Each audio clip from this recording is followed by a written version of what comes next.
Wiki point మాటలు పెట్టుకున్నాడు. Best Punjab team చూపిస్తాను మీకు అన్నాడు. గుజరాత్ దగ్గర మ్యాచ్ చూస్తుంటే బెస్ట్ పంజాబ్ టీం కనిపిస్తుంది. సెహ్వాగ్, యువరాజ్ సింగ్, గేలు మ్యాచ్ ఉన్నప్పుడు టీం పర్లేదు, కానీ ఏదో ఇంబ్యాలెన్స్ ఉంది అనిపించేది. లేదు, అందరూ స్ట్రాంగ్ గా ఉన్నారు, చేసే ముందు నడిపిస్తున్నారు. ఏం ఆడాడు అహ్మదాబాద్ లాంటి బ్యాటింగ్ పిచ్ మీద ఇలా ఆడాలి అందరూ చూపించాడు అనమాట. హైయెస్ట్ స్కోర్ 97 ఆటలు సెంచరీ, కానీ శశాంక్ సింగ్ లాస్ట్ లో ఒక బాల్ లేదు మనోడికి. ఒక ఓవర్ 22 వచ్చింది కాబట్టి ఓకే, కానీ ఒక్క బంత్ ఇచ్చుంటే ఒక్క బంత్ ఇచ్చిన సిక్సర్ కొట్టేవాడు. సెంచరీ చేసుకునేవాడు.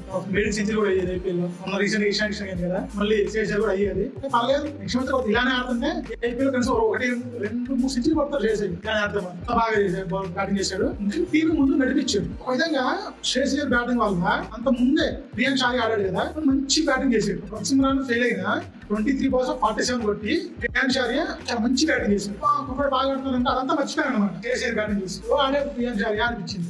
అంత వేస్తే భారీ షాట్ కొడుతున్నాడు శేషర్. అదేంటి చాలా క్లాసిక్ షాట్స్, గ్రౌండ్ మొత్తం ఎక్కువగా ఆడుతున్నాడు, ఎలాంటి తడబడలేదు. షార్ట్ బాల్ ఇష్యూ కాబట్టి శేషయ్యకి దాంతో ఎలాగైనా చేసిన అవుట్ చేద్దని చెప్పి గుజరాత్ బాల్ చాలా ట్రై చేశారు. ఏది తన మీద పని చేయలేదు అనమాట. షార్ట్ బాల్ వేసినప్పుడల్లా పుష్ షాట్ ఆడాడు, చక్కగా ఆడాడు పుష్ షాట్. మాస్టర్ దగ్గర కదా నేర్చుకుంది.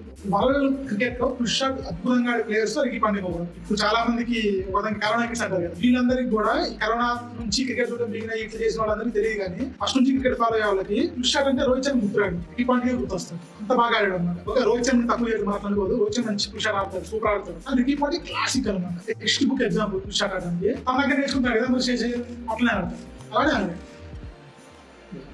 షార్ట్ బాల్ వేసినా కొడుతున్నాడు, లెంత్ బాల్ వేసినా కొడుతున్నాడు, ఏ బాల్ వేసినా కొట్టాలి. తన బ్యాటింగ్ చూసి ఎవ్వరు కూడా ఈ రేంజ్ లో విధంగా ఆడతాను అనుకోరు అనమాట. ఇంత ముందు కూడా ఎప్పుడు ఆడాలి, ఇప్పుడు సూపర్ ఆడాడు ఇన్నింగ్స్. పెన్ చేయకపోతే లేదు, అంత బాగా ఆడాడు. స్టోరీస్ పర్లేదు, ఎమర్జీ పర్లేదు. వాళ్ళు ఏంటంటే 6 కొడితే 4 కొడితే 1-2 బంత్ తిరగడం వల్ల వాళ్ళంతా కాల్ అయిపోయింది. ఈ మ్యాచ్ లో పంజాబ్ బ్యాట్స్మెన్ అందరూ ఎలా ఆడారంటే అయితే 200+ స్ట్రైక్ రేట్, లేదంటే 100 ఇలానే 100 బిలో ఇలానే ఆడారు. వాళ్ళ బ్యాటింగ్ అలా అయిపోయింది అనమాట. కానీ మంచి స్కోర్ చేశారు. 243 అనేది T20 లో తక్కువ స్కోర్ కాదు, అద్భుతమైన స్కోర్. కానీ దాన్ని డిఫెండ్ చేసే ఎలా అనిపించింది అంటే పిచ్ అలాంటిది అహ్మదాబాద్ పిచ్. అహ్మదాబాద్ లో ఫుల్ బ్యాటింగ్ పిచ్, నిలబడాలి అంతే, క్రీజ్ లో కొట్టేస్తారు. శేషర్ అని ఇక్కడ శేషర్ ఉన్నట్టు అటు సైడ్ గిల్లు కొట్టాడు కదా, గిల్లు కూడా ఆడితే మాత్రం మ్యాచ్ స్మాల్ ఉండదు. ఎవరు కూడా చెప్పలే అనిపించింది. అలానే ఆడబోయాడు గిల్లు 200 స్ట్రైక్ రేట్ ఆడాడు, కానీ ఎక్కువ స్కోర్ చేయలేదు. ఎక్కువ స్కోర్ చేసిన సాక్షి దర్శన 200+ స్ట్రైక్ రేట్ మెయింటైన్ చేయాలి. చివరి బట్లర్ ఉన్నంత సేపు గెలిచేస్తారు అనిపించింది గుజరాత్ వాళ్ళు. కానీ బట్లర్ అవుట్ అయ్యాక సడన్ గా వాళ్ళ విన్నింగ్ ప్రిడిక్షన్ పడిపోయింది అనమాట. చివరిలో వైశాఖ్ బౌలింగ్ గురించి చెప్పుకోవాలి. వైడ్ వేసాడు, వచ్చేసాడు, కానీ లెంత్ లో బయట వేయాలి బ్యాట్స్మెన్ కి దూరంగా బంతి అందుకోవాలి. రుతర్ఫర్డ్కి అది ఒక మైనస్ అనమాట. విధంగా అందరూ కూడా ఆఫ్ సైడ్ షాట్ ఆడలేదు, ఎక్సెప్ట్ చాలా మంది ఆడతారు. ఆఫ్ సైడ్ ఆడాలంటే కొంతమంది ఆడగలరు, అందరూ కాదు. అయితే కొన్ని సందర్భాల్లో ప్రెషర్ లో ఉన్నప్పుడు మన స్ట్రాంగ్ పాయింట్ కూడా ఆడబోదు. రుతర్ఫర్డ్ స్ట్రాంగ్ సూట్ అంతా కూడా లెగ్ సైడ్. సో అందుకని చెప్పి అలా కాదు. అది కూడా వైశాఖ్ వేసిన డెలివరీస్ ఉన్నాయి కదా, ఆల్మోస్ట్ వైడ్ దగ్గరికి. అలాంటివి ఎవరైనా 6 కొట్టడం చాలా కష్టం. అదే ప్లాన్, వైడ్ పడితే పడతాయి, ఇదే ప్లాన్, ఈ ప్లాన్ ప్రకారం వెళ్ళాలి. వికీ పాంటింగ్ చెప్పినట్టు అనమాట. శేషర్కి వచ్చిన ఐడియా నేను అనుకున్నది, వికీ పాంటింగ్ కూర్చొని ఇట్లా చేయండి, అదే మీ ప్లాన్, వైడ్ పడితే పడతాయి అని చెప్పినట్టు మొత్తం అక్కడ చేశారు. ముఖంలో రుతర్ఫర్డ్ ముఖంలో ఫ్రస్ట్రేషన్.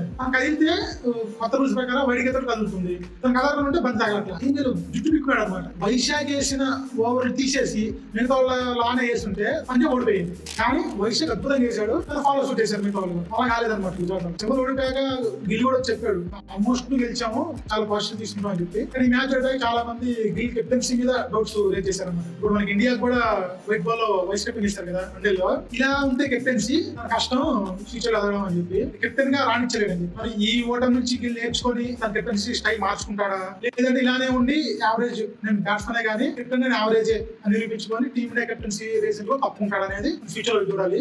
గిల్ కెప్టెన్సీ మీద, పంజాబ్ న్యూ లుక్ మీద మీరేమంటున్నా చెప్పి కామెంట్ చేసి చెప్పండి. క్రికెట్ ముందుకు వస్తాను. అప్పటివరకు బై బై.